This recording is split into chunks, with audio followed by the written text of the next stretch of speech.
Um monstro meio homem, meio touro. Preso em um gigantesco labirinto, à espera de sua próxima refeição de carne humana. Este é o estranho mito do Minotauro.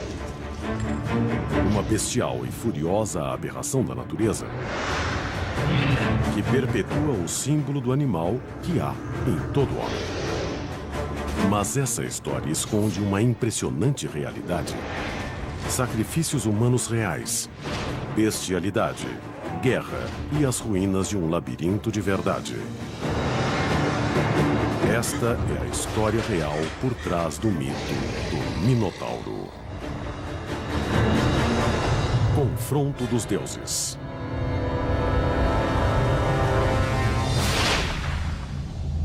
Uma pesada porta se fecha atrás de você. À frente, um imenso labirinto de corredores escuros. Há um pesado cheiro de morte no ar.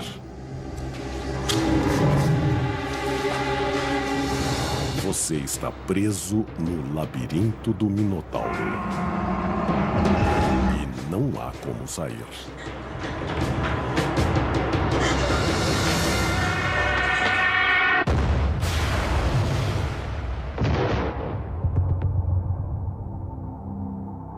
A história do Minotauro era uma história de horror para os gregos antigos. O labirinto era uma câmara da morte. E quem ficava preso ali sabia que só havia um destino possível: ser abocanhado por uma besta voraz, devoradora de homens.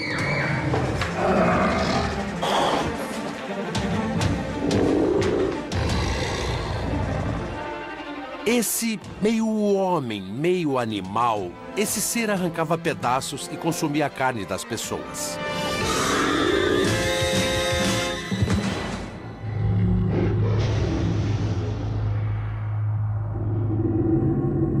O Minotauro é o filho mutante de uma mãe humana e de um pai touro.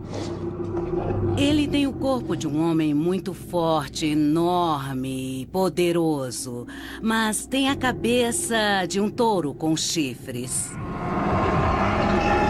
Ele é parte animal de um lado. E essa parte é ávida e faminta. Ele mata e devora a carne das pessoas que mata. Por outro lado, ele é meio humano, o que dá a ele uma espécie de vulnerabilidade, uma humanidade que fica presa em sua parte animal. Em essência, o mito representa a batalha entre a razão e a selvageria, entre a ordem e o caos. Os gregos antigos que contavam a história orgulhavam-se de ser civilizados. Os gregos acreditavam firmemente que a razão humana é muito poderosa. Mas o Minotauro era inimigo da razão.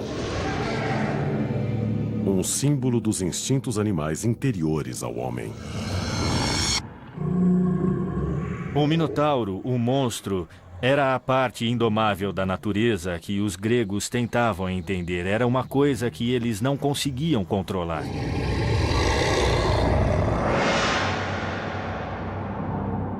Segundo o mito, é aqui que o Minotauro vive, na ilha de Creta. Na época em que a história se passa, Creta domina o mundo grego como o Minotauro domina o labirinto. No fim da Idade do Bronze, Creta era realmente a mais importante potência daquela parte do Mediterrâneo. Lugares como Atenas e Esparta se tornariam potências muito importantes no período clássico, mas eram insignificantes até então. Na verdade, tinham de pagar tributos a Creta, que era o maior poder daquela região. No mito, o Minotauro foi criado para punir o rei de Creta, Minos, que tentou ludibriar um dos deuses. Todos os anos era costume o rei sacrificar seu melhor touro em oferenda ao deus do mar, Poseidon.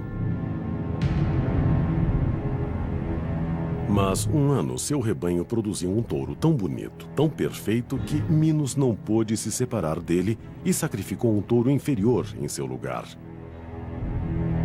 Mas Poseidon viu tudo. Sempre que alguém quer superar um deus na mitologia grega, perde. Quando Poseidon viu isso, disse: muito bem. Gosta tanto assim do touro? Pois vou fazer sua mulher gostar do touro. E ele fez a mulher de Minos sentir desejo pelo touro. A esposa de Minos, Pasífae, apaixonou-se pelo touro. Acho que o desejo de Pasífae pelo touro simboliza a luxúria animal. Gostamos de nos ver como seres muito racionais, mas na verdade sabemos que no íntimo, uma parte de nós é levada por puro desejo animal. A rainha traçou um elaborado plano para seduzir o touro. Ela vestiu um disfarce de vaca e ficou vagando pelo pasto onde o touro estava, esperando que se aproximasse. É considerado um mito muito estranho, porque Pasífae quer simplesmente cometer um ato de bestialidade. Está apaixonada pelo touro e quer fazer sexo com ele.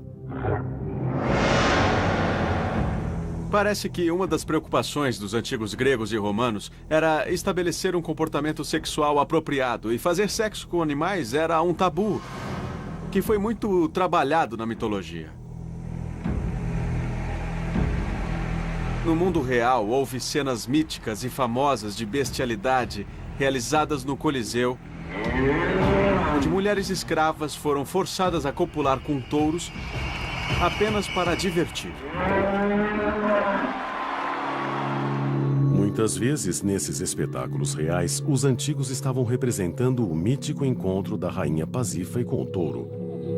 Na história, sua estratégia não demora a dar frutos. O touro a espia, é invadido pelo desejo amoroso e a cobre. 9 meses depois, surge o Minotauro.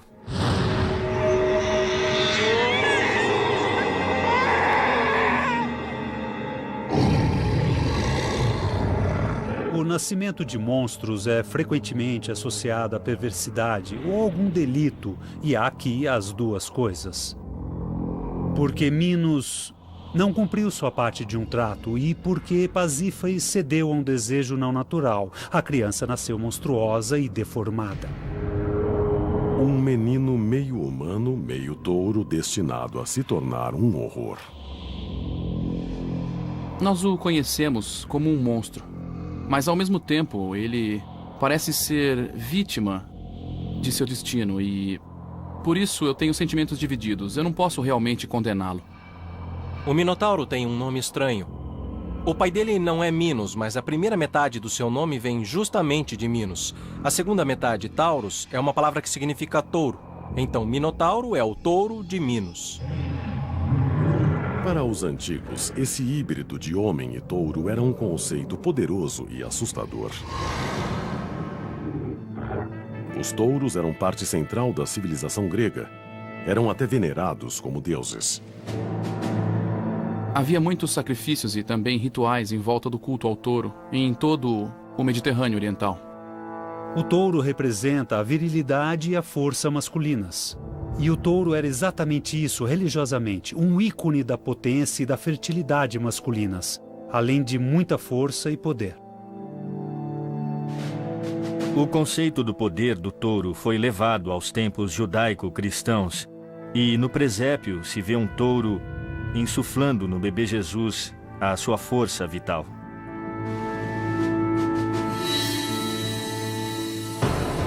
Segundo o mito, o tirânico rei Minos ficou furioso quando o Minotauro nasceu e decidiu usá-lo como arma contra quem quer que ousasse desafiar seu poder.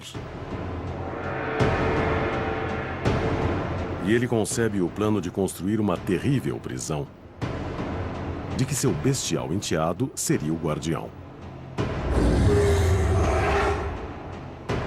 Para construí-la, Minos procura um de seus súditos, um genial engenheiro, Dédalo.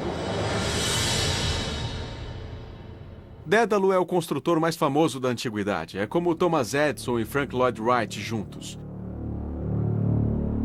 Ele sabe construir lindos monumentos e também pode construir máquinas voadoras, maravilhas da antiga tecnologia. Dédalo projeta sua prisão sem celas nem grades, só um enorme e intrincado labirinto. Era tão grande, tão impossível de percorrer que até mesmo Dédalo mal podia sair dele com vida. Em seu coração ficaria o Minotauro. esperando por sua presa. Era uma série de passagens e escadas. O labirinto fazia um efeito muito estranho e místico que confundia tanto que quem o percorria realmente não sabia onde podia estar. Escuro, desnorteante, mortal. O mítico labirinto era aterrador. Mas será ele mais do que um mito?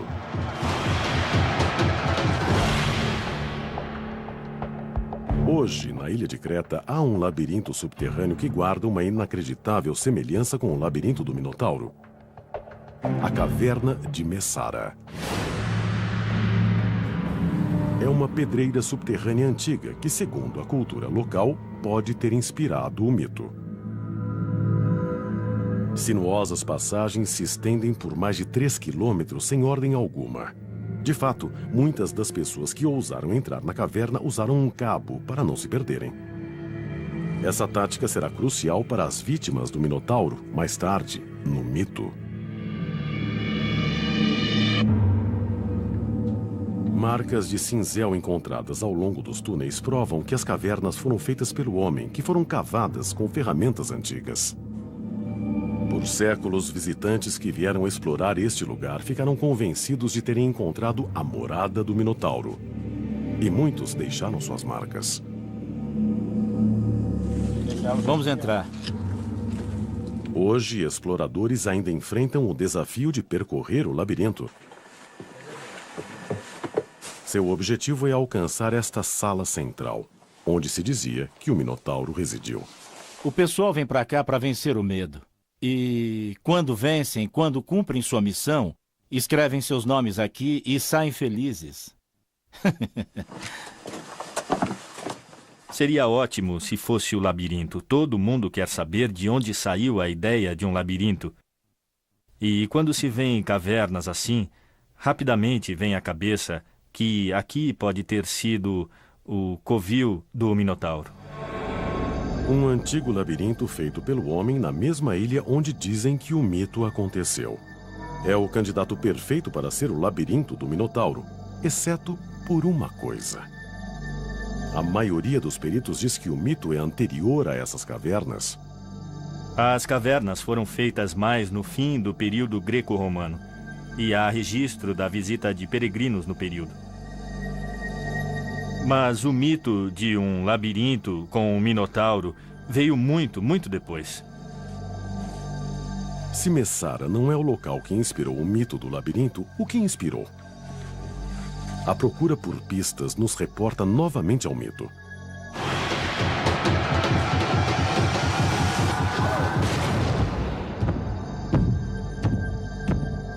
Quando terminou seu labirinto, o rei Minos se preocupou em buscar as primeiras vítimas para a refeição do Minotauro.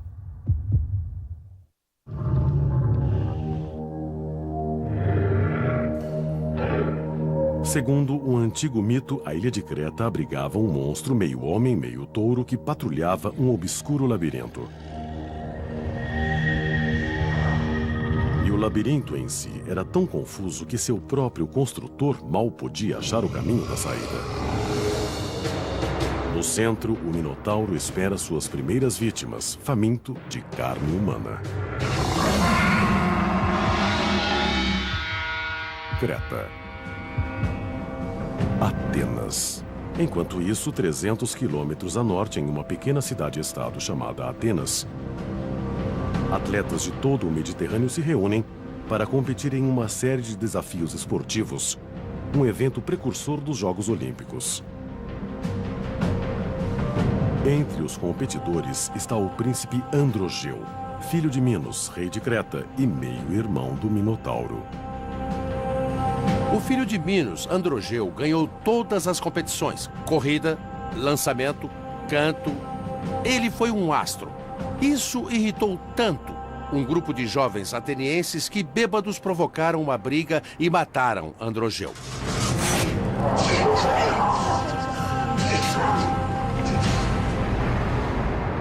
O filho de um rei, morto a sangue frio. era a guerra. Quando a notícia chega a Minos, é claro, sua dor é arrasadora e sua ira e sede de vingança são enormes. O rei Minos decide punir os atenienses do pior modo possível. Servirão de alimento ao Minotauro. A frota cretense lança âncoras em Atenas e lança um ultimato. Larga! Larga! Vamos! Minos exige que mandem 7 rapazes virgens e 7 moças virgens ao Minotauro para serem sacrificados.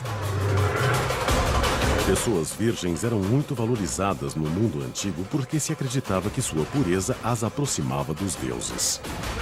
Larga! Larga! Vamos! Larga! Os jovens seriam colocados em um navio que os levaria em condições degradantes até Creta. E eles iriam aos prantos e em desespero até o labirinto, onde seriam devorados pelo monstro. Assim diz o mito. Mas qual a ligação com a realidade?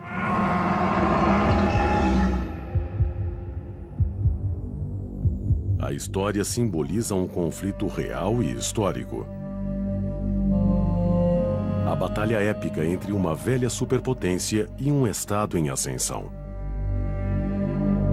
No início da história grega, Atenas e Creta eram realmente inimigas, mas a pesada frota cretense definiu quem era mais forte. Tanto no mito quanto na realidade, era Davi contra Golias. No mito do Minotauro fica clara a superposição simbólica com a história real. A civilização cretense era muito poderosa e subjugou as cidades-estado da Grécia continental.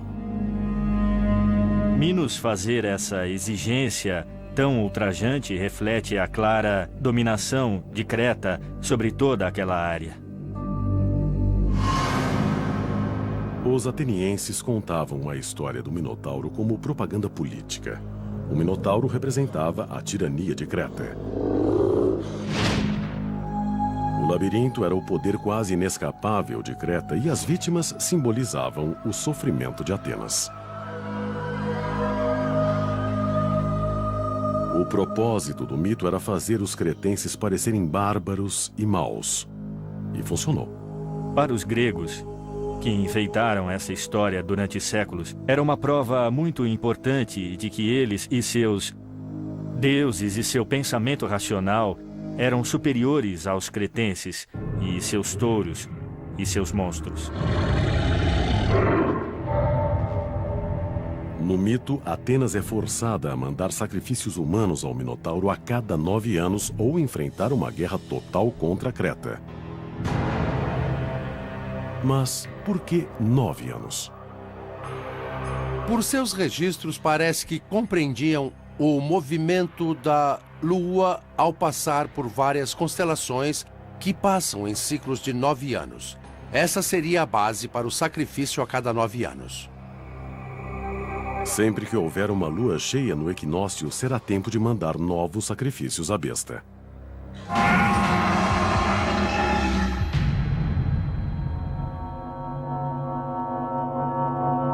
Enquanto as primeiras vítimas são lançadas no labirinto, um evento decisivo acontece do outro lado do mar. Em um pequeno reino a 80 quilômetros de Atenas, nasce um menino. Seu nome é Teseu. E ele é um dos primeiros grandes heróis da mitologia grega. Um herói destinado a enfrentar o Minotauro.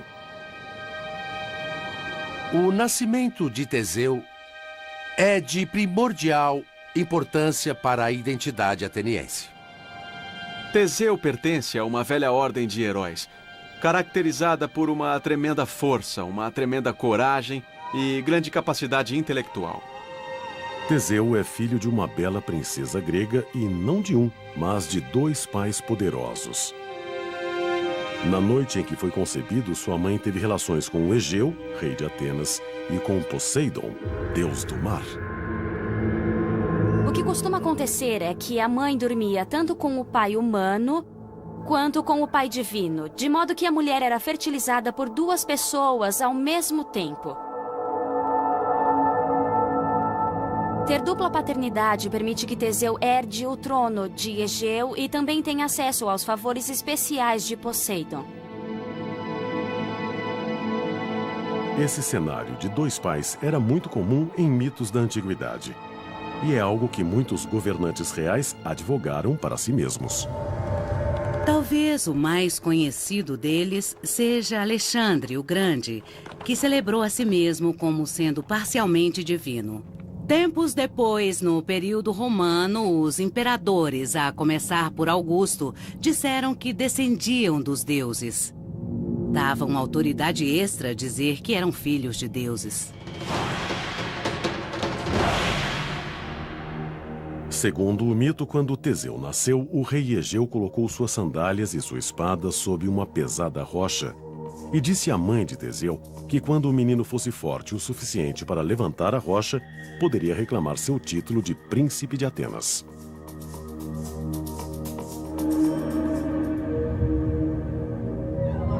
Nove anos depois, Creta exige novamente que 7 homens e 7 mulheres sejam mandados em tributo para morrerem no labirinto do Minotauro. O rei precisa de um herói.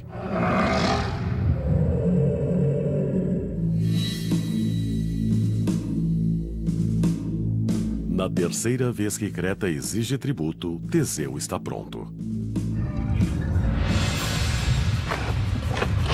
Ele tem força suficiente para levantar a rocha que esconde as sandálias e a espada do pai. Ele jura entrar no labirinto, lutar com o Minotauro e liberar Atenas da tirania de Creta. É o clássico enfrentamento entre monstro e herói. Mas há várias evidências de verdades por trás da luta.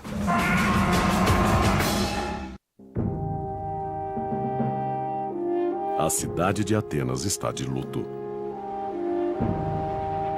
Chegou novamente a hora de mandar sacrifícios humanos para o Minotauro. As vítimas inocentes exigidas por Minos, o rei de Creta. Os escolhidos morrerão na certa. Mas há alguém que quer desafiar o destino. O príncipe de Atenas, Teseu.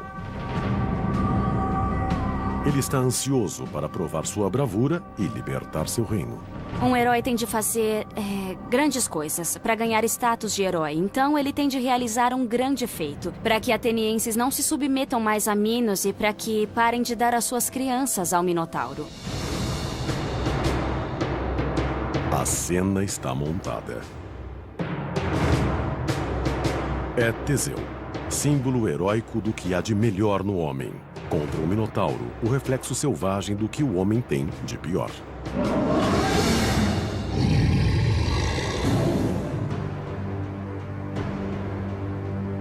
Antes de Teseu partir para Creta, o pai deu a ele uma ordem importante. Quando e se ele voltasse a Atenas, deveria usar velas brancas ao invés de negras. Assim, ao ver o navio no horizonte, Egeu saberia que o filho estava a salvo.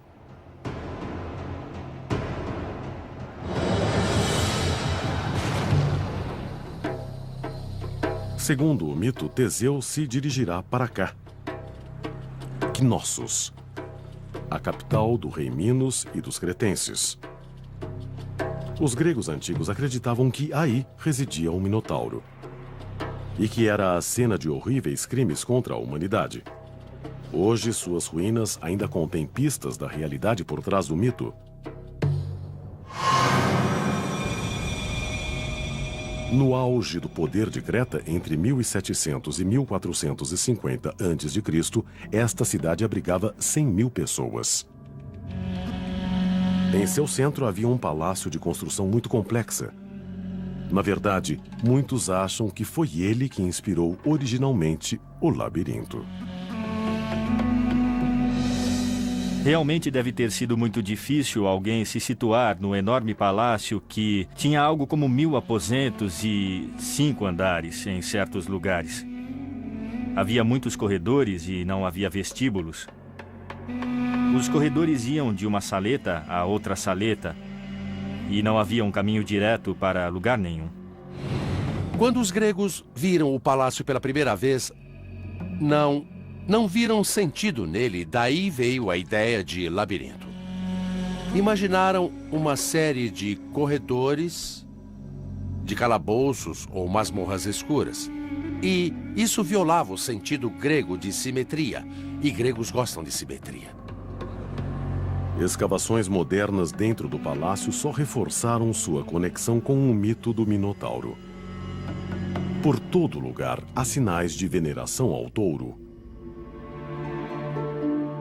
Um afresco achado no palácio representa um jovem lutando com um touro. A cena parece saída diretamente do mito.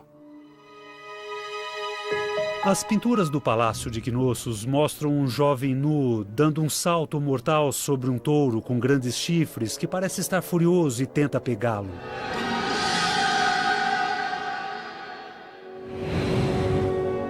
Um antigo palácio que parece um labirinto cheio de artefatos ligados a touros. É fácil ver que esse local pode ter inspirado o mito. Mas as conexões não acabam aí. Arqueólogos desenterraram evidências que sugerem que o rei Minos existiu realmente. Esta é uma sala de trono onde ele está perfeitamente intacto. É o mais velho trono encontrado na Europa e tem 3.500 anos. Também foi encontrada uma inscrição em um idioma antigo que pode até mencionar o nome do rei. Nos arquivos do Templo de Creta, havia blocos de pedra que tinham certas inscrições de palavras que parecem ser o nome do rei Minos. Há uma palavra Min-u-te e outra palavra Min-nu-ro-ja, que podem significar Minos, o rei. Rodja é um título real. As pistas sugerem que o rei Minos viveu realmente. Mas a conexão mais intrigante com o mito do Minotauro aparece em outro bloco achado no local. É a representação de uma oferenda à chamada Senhora do Labirinto. Aqui, por escrito, há uma referência direta ao labirinto do Minotauro. É uma ligação inequívoca entre a cidade de Knossos e o mito. Mas quem era essa Senhora do Labirinto? Sua identidade é um intrigante mistério. Peritos acreditam que foi uma mulher de grande importância no palácio, uma suma sacerdotisa ou talvez a filha do rei. No mito, a filha do rei Minos é Ariadne, e ela tem um importante papel no restante da história. Não sabemos quem é a Senhora do Labirinto, mas pode ter sido Ariadne, principalmente porque ela era sacerdotisa no templo, porque ela era a filha mais velha do rei Minos. Larga! Larga! Vamos! Larga! Assim que Teseu chega à ilha de Creta, Ariadne se sente atraída por ele. Ariadne nota a atitude de Teseu, sua coragem, seu olhar determinado e se apaixona imediatamente por ele. Ela fica vencida pelo seu amor por Teseu e decide então que vai ajudá-lo, porque não quer que ele morra no labirinto como todos os outros. Mas Ariadne tem de agir depressa.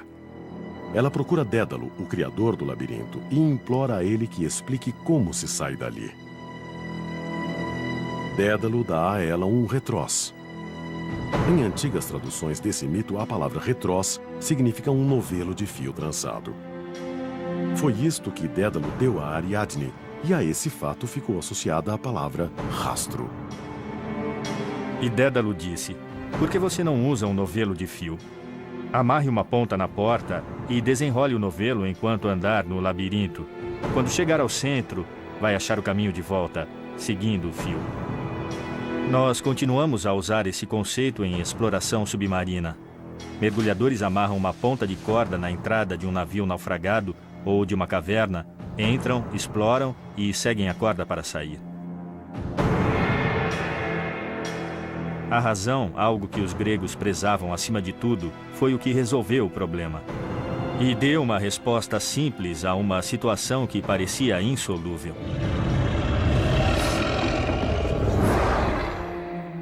Secretamente, Ariadne visita Teseu em sua cela provisória e lhe oferece sua solução, mas com uma condição. Se sobreviver, ele deverá se casar com ela. Quando Teseu encontra Ariadne, ele está encrencado. Ele vai ter de entrar no labirinto para ser devorado vivo por um minotauro. E quando Ariadne se prontifica a ajudá-lo, ele não tem muita escolha. Ou aceita ou se arrisca. E ele não quer se arriscar.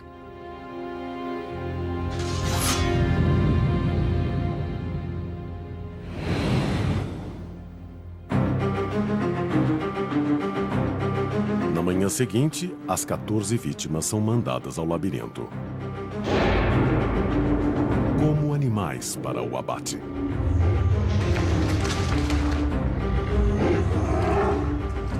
Com seu novelo nas mãos, Teseu caminha na frente.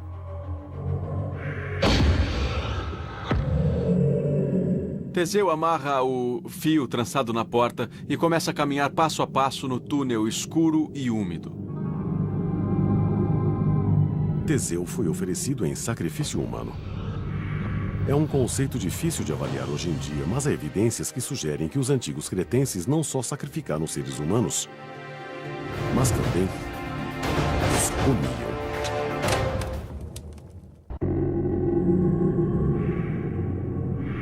Teseu, príncipe de Atenas, conduz seus companheiros de infortúnio pelo labirinto determinado a enfrentar o Minotauro.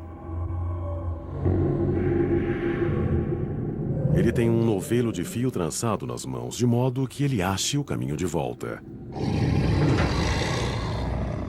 Quanto mais perto ficam os grunhidos do Minotauro, mais Teseu fica resoluto. Mas seus companheiros estão começando a fraquejar.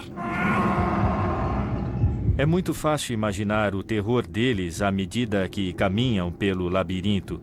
Pense no que é caminhar por corredores escuros, completamente perdidos e sem enxergar nada. Eles sabiam que em algum lugar daquele labirinto havia uma criatura horrenda e canibal que ia devorar a todos.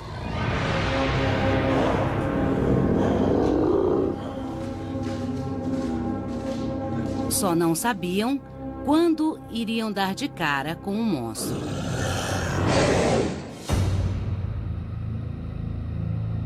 No fundo do labirinto, o Minotauro se impacienta. Ouve os gritos apavorados das vítimas caminhando para ele. E está pronto para sua próxima refeição.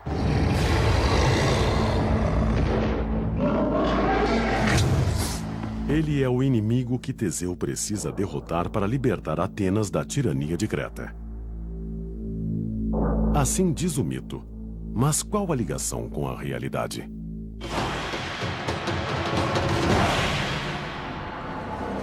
A tensão entre Creta e Atenas durante a Idade do Bronze é muito bem documentada.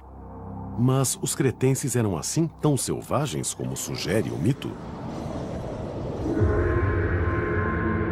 No Palácio de Cnossos, escavações revelaram uma evidência que sugere que há alguma verdade no mito. Inscrições encontradas ali foram interpretadas por alguns como se referindo a oferendas feitas aos deuses. Oferendas humanas? Existem registros de uma criada sendo oferecida e também de 10 rapazes sendo oferecidos. Pessoas reais mortas em sacrifícios rituais, exatamente como as vítimas do Minotauro no mito. A sugestão é de que houve mesmo sacrifícios humanos praticados em Creta. Mas a evidência vai além de inscrições. Há também ossos com marcas claras de assassinato a sangue frio. Em 1979, mais de 300 ossos foram desenterrados em Cnossos. Incrivelmente, todos pertenciam a crianças.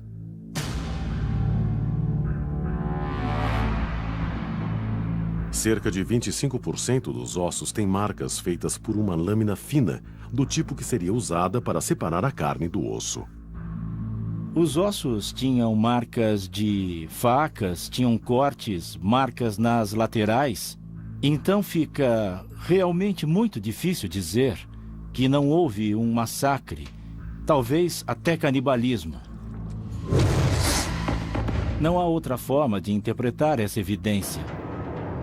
Ossos de carneiros também foram descobertos no mesmo lugar dos ossos humanos, todos com marcas similares. Esse tipo de marca se parece muito com as marcas deixadas quando desossam e preparam animais para comer. Isso sugere que os antigos cretenses não só ofereciam humanos em sacrifício, mas também os comiam. Será a fome do Minotauro por carne humana uma mensagem em código sobre canibalismo? É o crime mais repulsivo e abominável que se pode imaginar. É um modo perfeito de demonizar alguém. Podemos imaginar que os gregos espalharam essa história sobre os cretenses, de que eram pessoas horríveis, de que eram monstros, de que eram até canibais.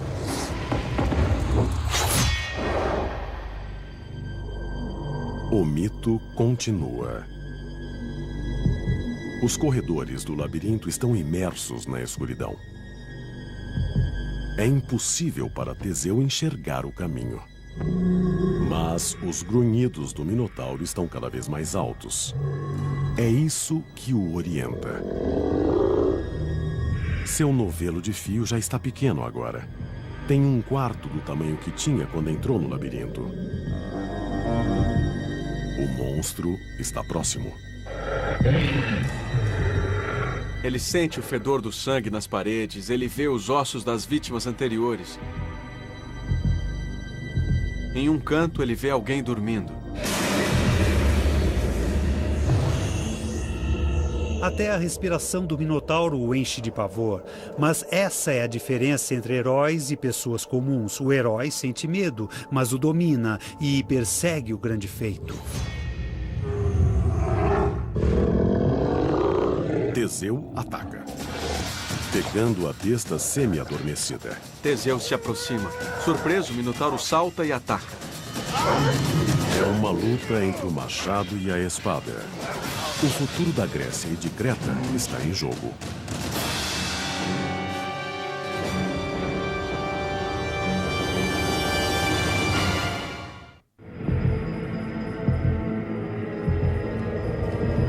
Quase ao amanhecer, os sons de uma luta ecoam pela noite. Dentro do labirinto, Teseu encurrala o Minotauro. Depois ele bate e ataca.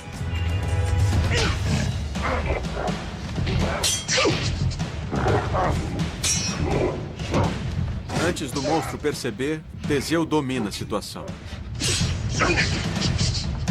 O Minotauro luta e cambaleia.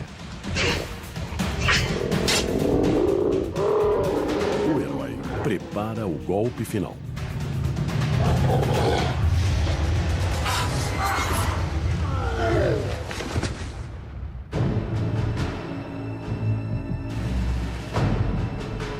O Minotauro, a terrível criatura de alma torturada e cativa, está morto. Teseu, filho de Poseidon e príncipe de Atenas, destruiu a maldição do rei Minos. O coração dele está a toda, a adrenalina corre. Ele está coberto de sujeira e também do sangue do monstro e das outras vítimas mortas e devoradas por ele. As forças da razão personificadas por Teseu superaram as forças da irracionalidade personificadas pelo Minotauro. Mas não há tempo para celebrar a vitória. Já vai amanhecer. Teseu tem de se apressar se quiser escapar à fúria do rei Minos. Ele matou o Minotauro, mas a história não acabou, porque é claro que Minos vai ficar furioso. Ele tem de voltar logo, sair do labirinto e voltar para o seu navio.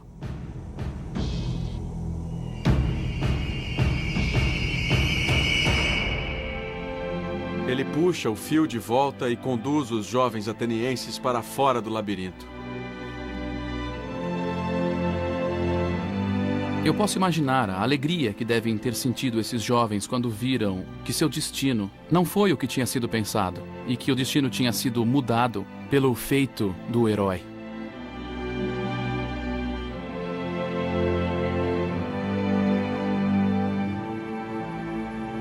Ariadne, princesa de Creta, passou a noite toda à espera de algum sinal de que Teseu estivesse vivo. Ele prometeu se casar com ela se escapasse vivo do Minotauro, e ela pretende cobrar a promessa. Pouco antes do amanhecer, ela vai se encontrar com ele e o navio levanta velas para Atenas. É um momento decisivo na mitologia grega. O ato de Teseu matar o Minotauro é algo simbólico, pelo qual um herói de Atenas finalmente derruba o jugo cretense. É um símbolo da Grécia vencendo Creta. Um símbolo de bravura humana e engenhosidade. De modo que a história inspirou os jovens a serem leais para com a sua cidade e a se sacrificarem pelas glórias da sua cidade. E, no fim, a se tornarem cidadãos de uma cidade democrática.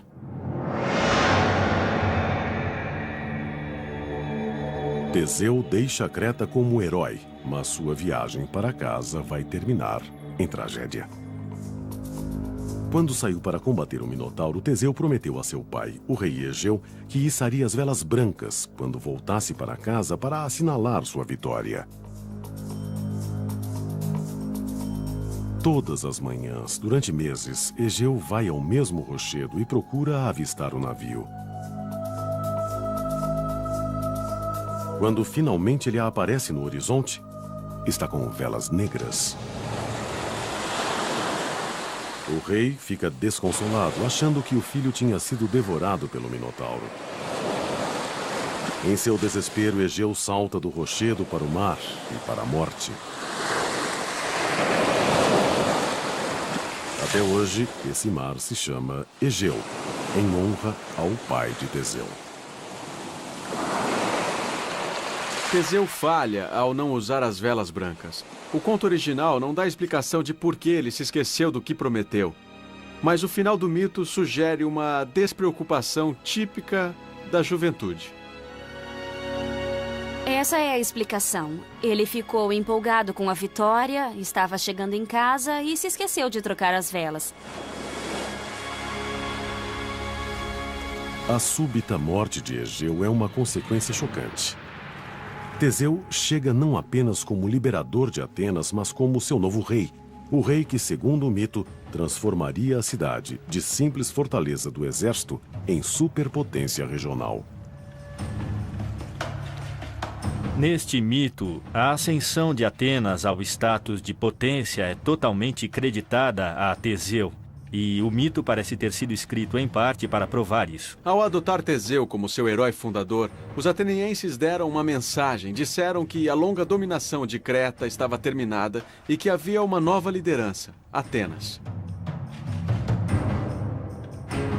Atenas viria a ser a cidade-estado dominante do mundo grego, enquanto Creta seria conquistada e desmoronaria.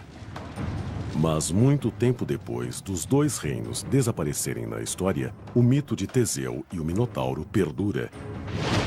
E como todo bom mito, revela detalhes da natureza humana que são tão relevantes hoje quanto foram há 3.000 anos. Existem muitas leituras possíveis da história do Minotauro. Pode-se ver o labirinto como a mente humana. Um lugar sombrio que tentamos explorar sempre que estamos conscientes. Ou como nossa natureza animal que nos impele a matar. Os mitos sempre revelam partes de nós mesmos que habitualmente esconderíamos. Aspirações, desejos, meios ocultos com que enfrentamos o mundo nas lutas fundamentais da experiência humana.